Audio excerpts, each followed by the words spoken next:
Welcome to the Marketing Advent Calendar, Day 9. I am your hostess, Mandy Thompson, and today on the marketing side of things, we're going to be talking about why we retarget and how retargeting ads work. And we're also going to continue with the coffee Advent Calendar with this washed Honduras coffee from Onyx Coffee Roasters. So I'm going to go ahead and get started with my bloom. We're going to brew on the Delta again today, just because it brings out a little bit more creaminess in these washed coffees, which I personally like. So we're going to do that while we talk about retargeting ads. So what are retargeting ads? Retargeting ads are those ads that follow you around the internet after you have been to a website or after you have been engaged with someone's ad or post on Facebook.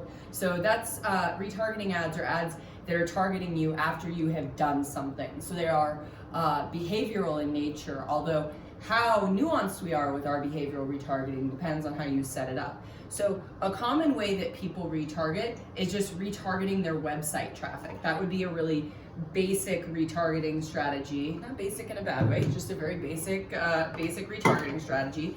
So what happens is, let's say we were doing this through Google. We have your Google Analytics tag, and anytime that you go to the website, we would be putting a cookie on your browser, and that's why you'll see like the policies and the little boxes, like do you agree to cookies and all of that, and that by staying on the website you do agree to them. That's because that's the main way that people are retargeting, is to have those cookies on your browser, and then they can retarget you. Now, same thing with Facebook, they call it a pixel. LinkedIn has it, all of the advertising platforms have it. So you would retarget in Google ads using your Google Analytics tag, Facebook using the Facebook one, etc.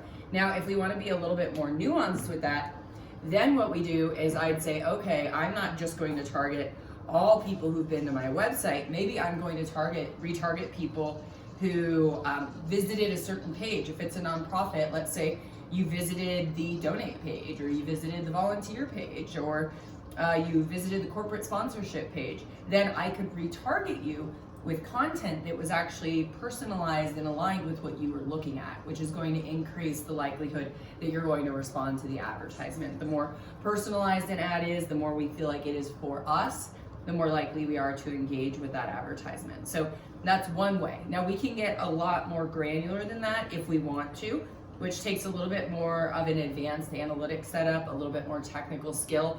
Although, all of these tools, including Facebook, you say that you want event-based tracking on Facebook, and if you would like to use that, then you just click on a little button. It takes you to the website, and you can actually just click buttons to select what event you want to track. So what that means is, let's say I want to get more granular, and remember this, any retargeting audience is anonymized. We don't know who the people are, and you have to pretty much on every platform have at least 100 people with a cookie on their browser.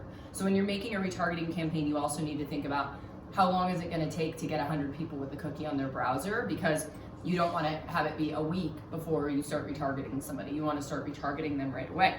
So another way though is it's behavioral. So let's say I want to retarget someone who started filling out a form on my website to contact me, but didn't complete that form. I can actually track people who clicked in to the first name, last name, email box, but didn't click submit, and then I can target those people in a personalized way. Similarly, people who have been to the donation page, started a donation form. We know, yes, they went to the donation page, that's enough personalization, but if we know they actually started filling out the form, or they clicked on a certain type of tribute for their donation, we can personalize to that level if we have enough traffic. But moral of the story is retargeting is very useful. It increases conversions. The cost per click, or CPMs, are very low. So I definitely recommend exploring even a basic retargeting strategy if you're going to run any paid or even organic ads. It's a way that if you send people from your organic social media, that you could retarget them with a paid retargeting after the fact. But play with it. It's easy to use. All of your advertising platforms have it, and have fun doing it.